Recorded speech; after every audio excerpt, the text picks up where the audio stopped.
Medina के आसपास कई किले थे जहां यहूदी रहते थे। उनमें सबसे मजबूत खैबर का किला था। खैबर के यहूदी मुसलमानों के खिलाफ साजिशें करते और दुश्मनों की मदद करते थे। कई बार उन्होंने मदीना पर हमला करने की कोशिश की, जिसकी वजह से नबी करीम ने फैसला किया कि खैबर को फतह करना जरूरी है। चुनांचे एक बड़ी इस्लामी फौज खैबर की तरफ रवाना हुई।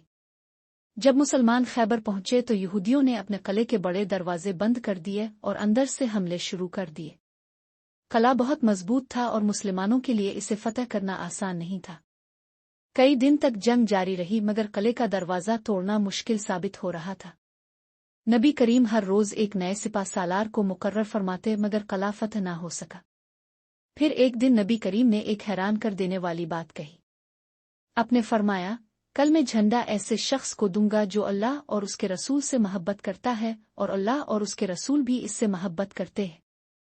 अल्लाह इसके हाथों खैबर को फतह अता करेगा। ये सुनकर तमाम सहाबा किराम खुश हो गए और हर किसी को उम्मीद थी कि उन्हें ये एजाज हासिल होगा।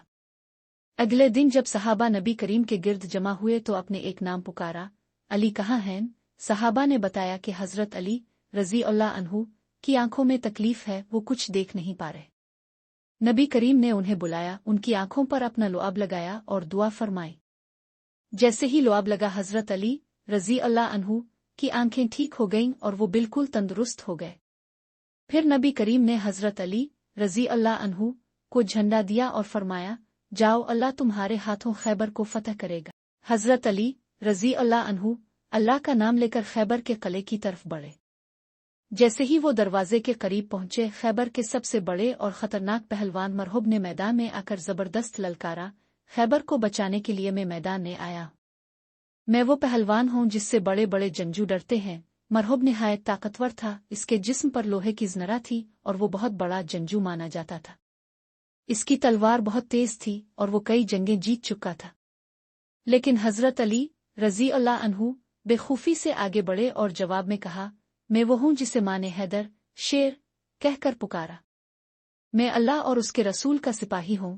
फिर मरहब और हजरत अली रज़ी अल्लाह अन्हु के दरमियान सख्त मुकाबला शुरू हो गया। मरहब अपनी पूरी ताकत से लड़ा मगर हजरत अली रज़ी अल्लाह अन्हु के सामने टुक ना सका। जैसे ही हजरत अली रज़ी अल्लाह अन्हु ने अपनी जुल्फ़िकार तलवार से वार किया, मरहब जमीन पर गिर पड़ा और वहीं मारा गया। ये मंजर देखकर खैबर के दूसरे जंगजू खौफजदा हो गए और मुसलमान नारा तकबीर बुलंद करते हुए किले की तरफ बढ़े। लेकिन अभी सबसे बड़ी आजमाइश बाकी थी। मुसलमान किले के अंदर दाखिल होना चाहते थे, लेकिन एक बहुत बड़ा मसला था। खैबर के किले का दरवाजा इतना भारी था कि कई ताकतवर आदमी मिलकर भी इसे नहीं खोल सकते थे। हजरत अली रज़ी अल्लाह अन्हु ने अल्लाह का नाम लिया, अपनी तलवार निया में रखी और पूरे यकीन और ताकत के साथ दरवाजे की तरफ बढ़े। उन्होंने दरवाजे को पकड़ा और एक ही झटके में इसे जड़ से उखाड़कर जमीन पर फेंक दिया। ये देखकर सब हैरान रह गए। खैबर के यहूदियों ने सोचा भी नहीं था कि दरवाजा इतनी आसानी से उखाड़ दिया जाएगा।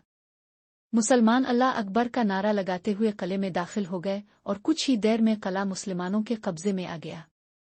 बाद में जब सहाबा ने वो दरवाजा उठाने की कोशिश की तो 40 आदमी भी इसे हिला ना सके। ये हजरत अली रज़ी अल्लाह अन्हु की गैर मामूली ताकत और अल्लाह की मदद का सबूत था। इस कहानी से हमें क्या सबक मिलता है? ये वाकया हमें सिखाता है कि अगर ईमान मजबूत हो और अल्लाह की मदद शामिल हो तो दुनिया की कोई ताकत हमें शिकस्त नहीं दे सकती। हजरत अली रज़ी अल्लाह अन्हु की बहादुरी सिर्फ जिस्मानी ताकत की वजह से नहीं थी, बल्कि उनका अल्लाह पर भरोसा और नबी करीम की दुआ भी उनकी सबसे बड़ी ताकत थी। यकीन, सब्र और ईमान से ही बड़ी कामयाबी मिलती है।